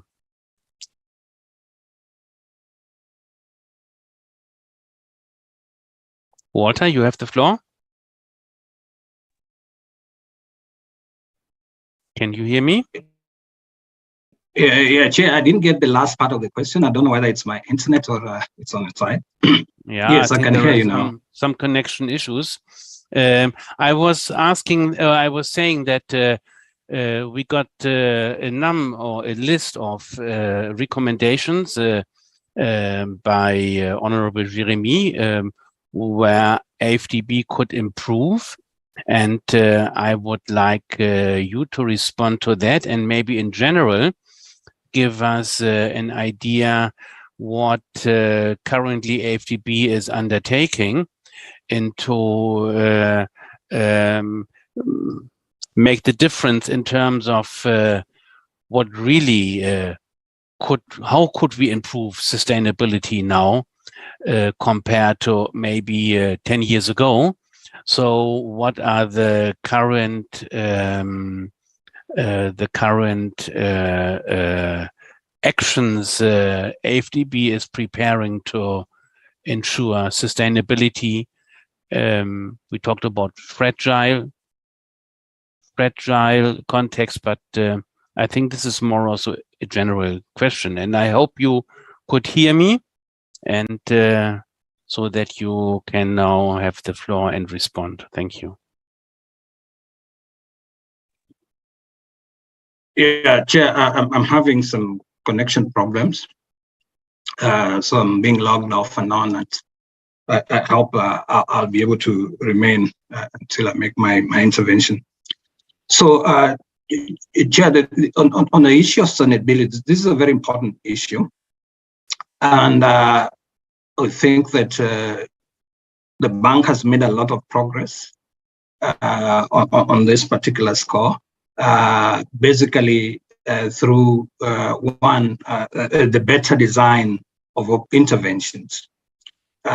Over time, the bank has been able to improve on its design of operations, ensuring that these operations are technically sound, they are financially sound, environmentally sound, and also ensuring that there's a lot of participation in the design of these operations. That increases the chances of sustainability of these projects on the ground.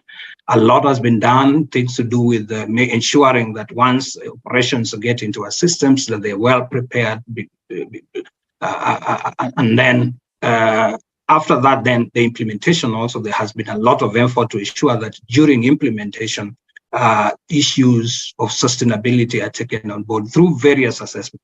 And I think this is where now evaluation has become very, very important. Not only are we learning important lessons on how we've been able to perform in the past from our project completion reports or other forms of assessment, but we are also getting evidence from stakeholders, from the interaction of stakeholders on how some of these operations are performing. So through a process of learning and taking those lessons on board, I think we have been able to make some headway with the operations. And I think I can assure Honorable that I think we are doing much better than we were able to do some 10 years ago.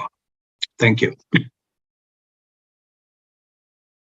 Okay, thank you very much. A last question relating to Côte d'Ivoire is from Blaise Assiflou. In Côte d'Ivoire, in the monitoring and evaluation of major development projects, how does the state proceed? Do we have state entities doing it, or are external or international actors doing the evaluation? When the state is not the evaluator, how does it best exploit these evaluation results to increase intelligence but also for continuous improvement. And I think this is the last question. Maybe you can be brief and crisp. Thank you. Merci. Can you hear the interpreter, please? Thank you, moderator. I just want to say that as regards monitoring and evaluation of projects, actually it's quite similar to other policy frameworks, macroeconomic, sectoral economy. When it is not systematic, sometimes as regards the implementation of the policy, the monitoring and evaluation could be budgeted by a partner or by Côte d'Ivoire itself.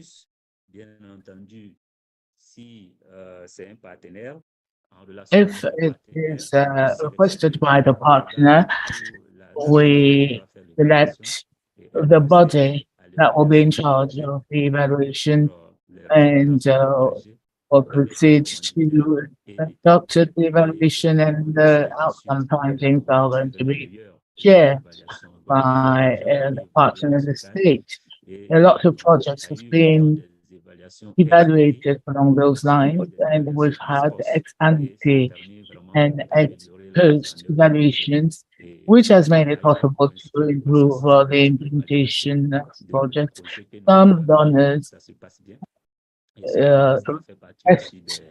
the systematic evaluation of projects, and it's high, and this is part of the project conditions and project or result evaluations.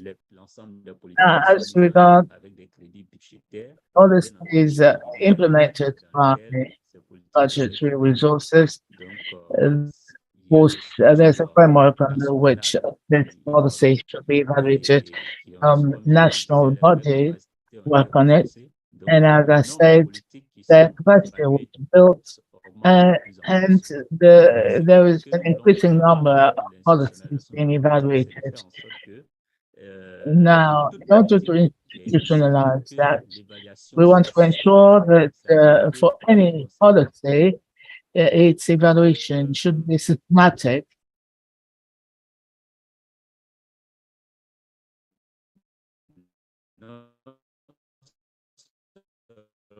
Conçoit la politique dans ce cadre, mais ce qui demande beaucoup plus d'attention que avec le cas favorable, parce que this will require more time. Both the partners and the government agree, and with the outcome of the law, will have better results. And of course, the state is always involved. To national bodies work on a regular basis on evaluation, and the parliament is also involved, but they're not equipped enough and do not have enough resources to it. But this is going to be institutionalized by the law in order for all the stakeholders to have enough resources. Our end of the discussion. Please let me try to maybe not summarize, but to capture some important issues. And I think one you just mentioned, and it was also mentioned by Honorable Jeremy, this is how to institutionalize evaluation in the political systems, and of course, including also the parliamentarian systems. I think we heard about some interesting experiences, how also when evaluation is be institutionalized by laws, that this gives a much better basis and also gives all actors more leverage. I think this is very much related to the issue of political will. political will not only to institutionalize evaluation, but to use the evidence, to use the results, and to maybe rationalize political decisions by this way. This is, again, very much related what we, I think, learned from Fatima. And this is that we, by institutionalizing evaluation, we need to create a culture for evaluation, which means we need to value knowledge and evidence. We need to build a culture around this. So how to appreciate that, and also to use evidence in time. I think what also, and it was also part of the chat, I think very important is the dissemination of evidence and results. So dissemination into the public, and try to engage via evaluation results and evidence with your stakeholders, so that they are part of the decision-making process, and that stakeholders are involved in decision-making from the very beginning. Also, it was mentioned the need of data collection. I think this is something we are all struggling with throughout our work in many countries. In the board, we have a lot of discussions around gender disaggregated data, which are sometimes not available. So it is difficult to, design bank operations towards addressing the special needs of women. And if we do not start to create these data, I think then we will face challenge on various areas. I think this is more or less what I think we can take with us from this very rich discussion. Please let me extend my sincere thanks, but also the sincere thanks of African Development Bank and our guests for your availability, dear panelists, for this very interesting and very rich discussion. I thank you very much. And as a last remark, I would like to apologize for the IT challenges we faced. I have seen in the chat that obviously there were some problems, and also we in the panel and I myself, we had from time to time challenges, but I think in the end we managed it, and we had a very rich discussion. Thank you very much. And over to Oswald again for the next step of this session. Thank you very much. Thank you so much, Edie Breyer, for a brilliant moderation. I would like to thank all the participants, and allow me to switch to French. Merci, honorable Adomahou, pour votre intervention. Merci à Walter également, Madame Fatima Zuma, Monsieur le directeur de cabinet Nawa, merci également pour votre contribution. Thank you for your contribution, and we appreciate the richness of all the exchanges and the depth of the discussions that we've had. Before we end this discussion,